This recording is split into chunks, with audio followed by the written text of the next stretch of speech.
People wish me to die. They want my death. They want my death. They want my severe death and my suffering. That one. So it took a bit of an L last night.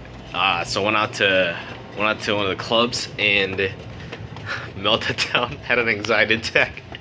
The security guard thought I was doing narcotics in the bathroom, and I have this thing where if it's related with legal issues, I just like completely break down. Happened to me multiple times, and here it is. But we're doing some workout, then let's go.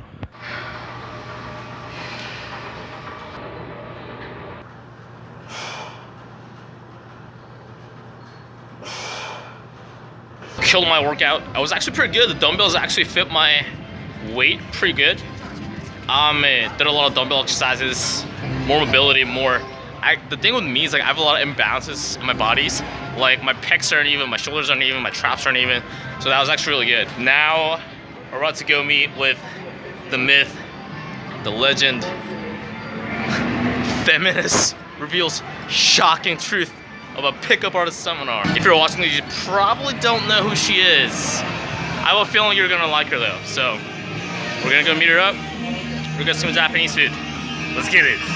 So my cell service is fucking up, and so is my Wi-Fi, so I can't get Uber or Lyft. So I'm gonna walk over to the fucking Flamingo. I'm so mad right now. It's like, I'm one of those people that hate being late, but it's always late. So I'll try to get there. Spinny, see you soon. Okay. Don't embarrass me. Okay. We're over here with Spencer O'Gallagher, aka Feminist, who revealed the shocking truth about pickup artist seminar. So I'm gonna, if you're watching this right now, you may not know who Spencer is. So I'm gonna link the link to the video in the description box. But like, do you just want to like quickly tell about what your video is about? Like, what is it about, dude?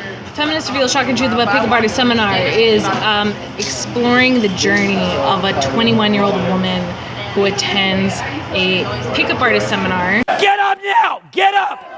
Ah! Essentially, you have social conditioning and is pumping you with consumer mentalities and greed and insecurity and a lot of low vibration energy day in and day out. And you're feeling this as you kind of go around in your life, right?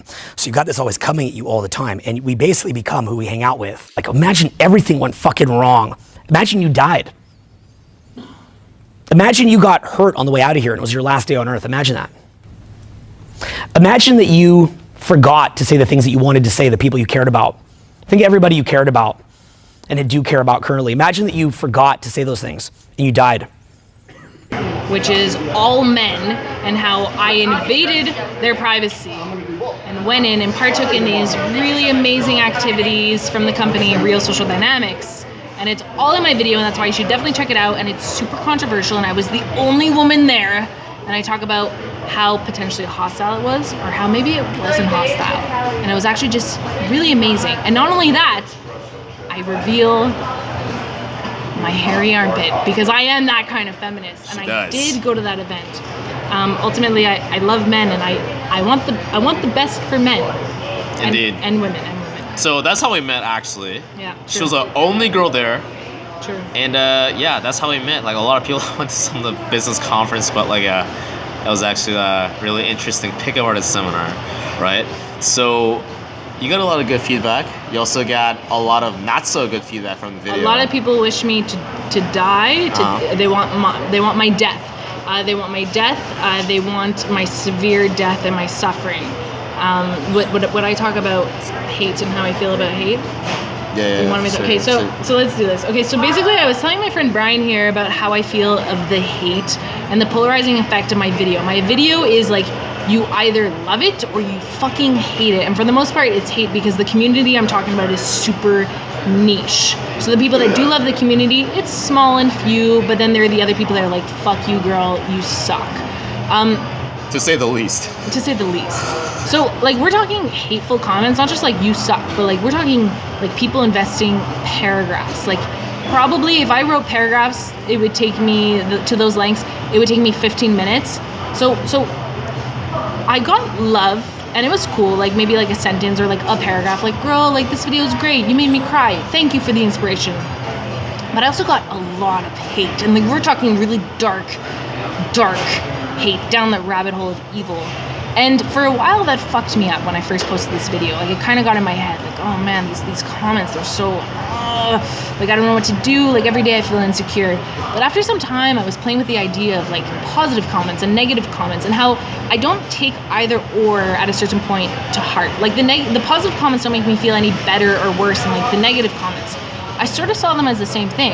And at the end of the day, I saw it as like, these are just people like you and I, people like you, who are taking time to, even right now, 3 minutes into this clip right now, taking time to invest and watch this video, to watch my video, to respond to my other video, Feminist Reveal Shocking Truth About Pickup Artist Seminar, and express that maybe you fucking hate me. But you know how I feel about that? I feel like in a weird way, you love me. Because you took the time to love me so much that in like 7 paragraphs you wrote about how much pain you want me to experience and how I should change my perspective.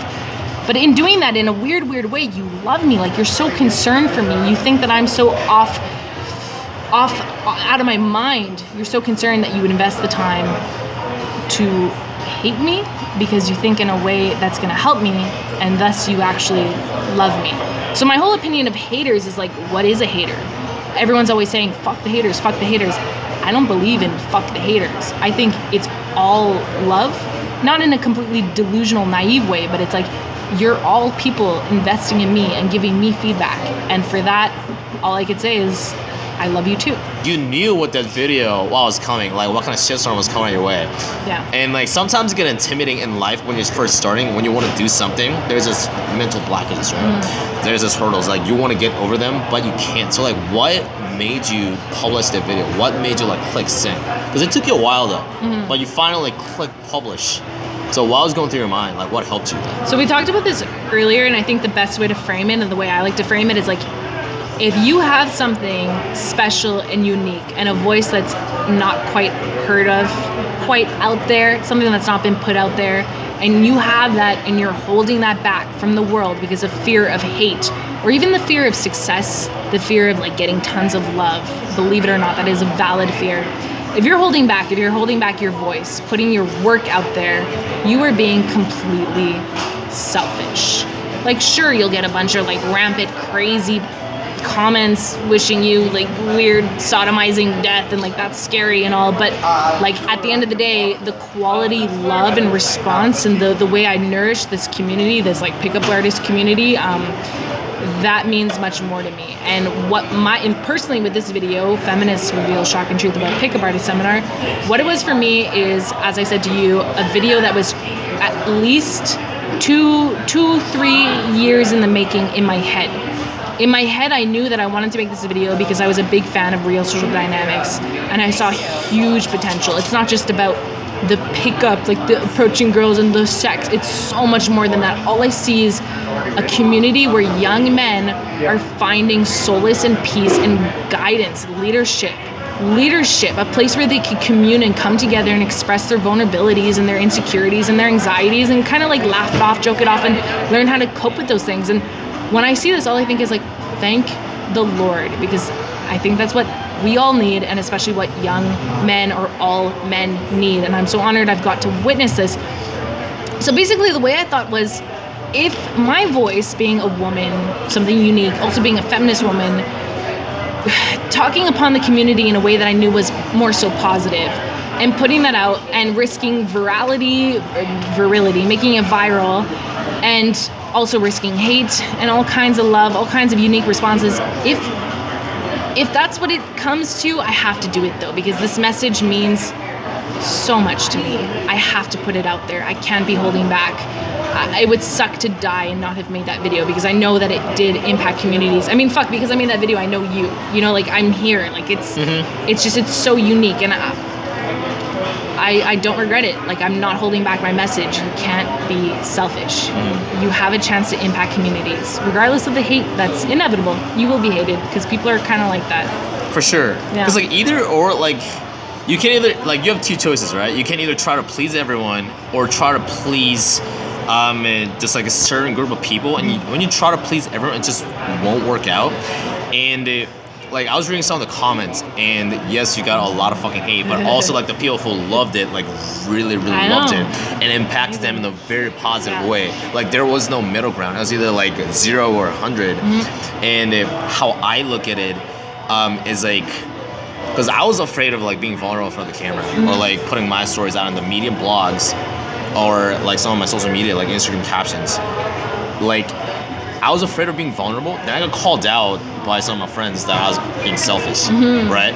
So you're being selfish because you're being such a pussy to be vulnerable to the world and get hate. And in order to avoid that, you're also not putting out content that's gonna benefit some people around the world. You know, like my friend Danny, he pointed out the fact that, like, do yourself justice, do some people in the world justice. Like, there's someone out there in the world that needs to see your blog, that needs to hear your voice, that needs to hear like what you have to go through. That's gonna give them more courage. So thank you so much for being courageous and so brave. Thank you. And being naked of the fucking entire internet. I'm almost naked. Honestly, if you look at my thumbnail, you'll see. You shall see. So, you know, only one way to find out. So, this is Brian and Spencer from the one and only Las Vegas. And take care. Thank you for watching. Thank you for watching. Until next time. I'm stuck in an elevator.